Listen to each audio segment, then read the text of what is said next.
বিসমিল্লাহির রহমানির রহিম। আসেন দেখেন আসলে আমাদের এই চর অঞ্চলের মানুষের কীরকম দুর্গম অবস্থা।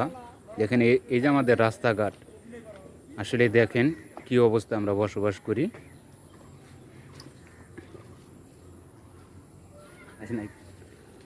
এই দেখেন কি অবস্থা রাস্তাঘাটের। আসলে আমি এখানকার স্থানীয় লোকের কাছে কিছু স্ট্যাটাস নেব, দেখি তারা কি বলে। চাচা, রাস্তাঘাটের কি অবস্থা? এই চাচা কইেন না, এটা নাই বলে বাংলাদেশ বলে শেখ হাসিনা ডিজিটাল বাংলাদেশ বানাইছে। এরকম বাংলাদেশ বানাইছে এই যে ফকির বাংলাদেশ, এটা ভাঙচুর। এই ব্রিজে আমরা কোন দিন ওটা হারি নাই চাচা, আগের বয়সে না, 20 বছরের মধ্যে ব্রিজে আমরা কোন দিন ওটা হারি নাই। ব্রিজে কেউ কোনো মেম্বার চেয়ারম্যান কাজ করে নাই? এটা আর এক ভাঙচুর, কোনো মেম্বার চেয়ারম্যান কাজ করে না, কাজ করার এরা সুযোগ পায় না, চোরে করে দেশ। ভাইজান, রাস্তাঘাটের কি অবস্থা? আরে ভাই কি কমরে ভাই, দুঃখের কথা। আজ থেকে আমরাই জানি 30 বছর হলে ব্রিজটা হয়েছে, 30 দিনও মনে হয় মাটি পাড়া এই ব্রিজ ওঠা পারিনি কে। এক মাদার চোতরা কাম সাপ নিছিল এই উত্তরে মহাজাল মাস্টাররা, ওই এক মাদার চোতরা আরো ব্রিজটা নিচে করে দিয়ে গেছে। এই ব্রিজ আর কে ভাগ্য জুটল না যে মাটি পাড়া উঠি। ও এক সালার হলো আর এক চোর, এক কোনেটা নিচে ওদি কাম করুক, সালার দেশের মানুষও খেতের মাটি দিয়ে বন্ধ হয়ে নিলে ঢালাই করছে, এই সালার আর এক চোর।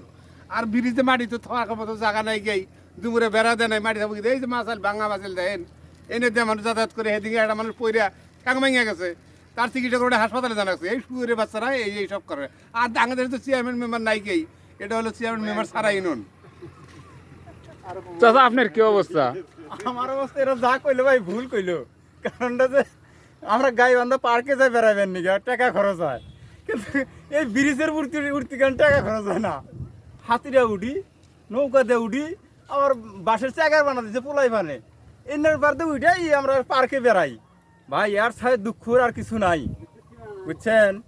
এটা যে আমাদের এত সৌভাগ্য কপাল আল্লাহ যে লেখছে, এটা আমার আর কোনোদিন মনে হয় হবো কি হবো না, এটা আমি ভাষায় প্রকাশ করতে পারতেছি না। কারণটা যে এই ব্রিজ আজ থেকে মানে 30 বছর আগে এগুলা করছে, কিন্তু কারো শক্তি হয় না যে পায়ে হাইটে ব্রিজের বাড়িতে উঠে একটু ইয়েতে যাইব, বাজারে যাইব।